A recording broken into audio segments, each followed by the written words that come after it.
வணக்கம், நான் அசோக் நிதி பேசுறேன். உங்க எல்லாத்துக்குமே தெரியும், மைவி3 ஆச்சுங்கிற ஒரு நிறுவனம் விளம்பரம் பார்த்தா பணம் அப்படின்னு சொல்லிட்டு மோசடி பண்ணிட்டு இருக்காங்க.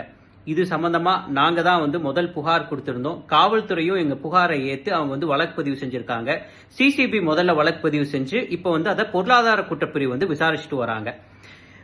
இந்த சூழ்நிலையில 2 மாசத்துக்கு முன்னாடி நாங்க சொல்லியிருந்தோம், இந்த நிறுவனத்தை சார்ந்த நிறுவனர் குருஜின்னு சொல்லப்படுற விஜயராகவன் மதுரையில 100 கோடிக்கு சொத்து வாங்கியிருக்கிறாரு.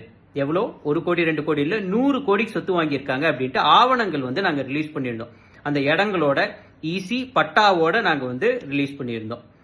இப்போ இந்த கேஸ் பொருளாதார குற்றப்பிரிவு விசாரிச்சு பெயிலும் கேன்சல் பண்ணப்பட்டு எம்டி பாத்தீங்க அப்படின்னா இப்ப சரண்டர் ஆயிருக்காரு. சத்யானந்த் சரண்டர் ஆயிருக்கிறார். இதெல்லாம் தெரிஞ்சுக்கிட்டு அவங்க சொத்துக்களை விற்க முயற்சி செஞ்சுட்டு இருக்காங்க, லிக்விடேட் பண்றாங்க. இந்த பணத்தை பதுக்கறதுக்காக வேலைகள் பண்ணிட்டு இருக்காங்க. இடங்களையும் விற்கிறாங்க, அவங்க வாங்கிய வாகனங்களையும் விற்கிறாங்க. இதுக்கு மேலும் ஒரு எவிடன்ஸ் கொடுக்கறேன்.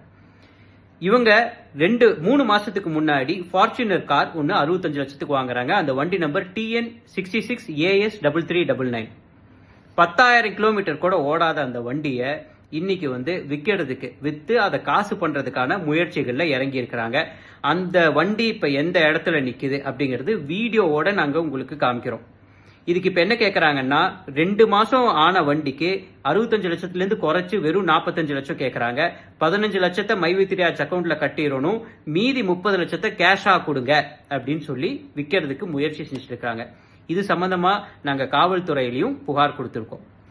இந்த 60 லட்சம் ரூபாய் ஏன் இதை பண்றாங்க அப்படின்னா, இந்த கேஸ் இறுதி கட்டத்தை நெருங்கிட்டு வருது. இப்ப அக்கௌண்ட்ஸை ஃப்ரீஸ் பண்ணுவாங்க.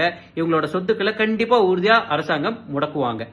அப்போ இவங்க பணமா இருந்தா பதுக்கிடலாங்கிறதுக்காக பண்ணிட்டு இருக்கிறாங்க, பணமா ஆக்குறதுக்கு முயற்சி செய்யறாங்க.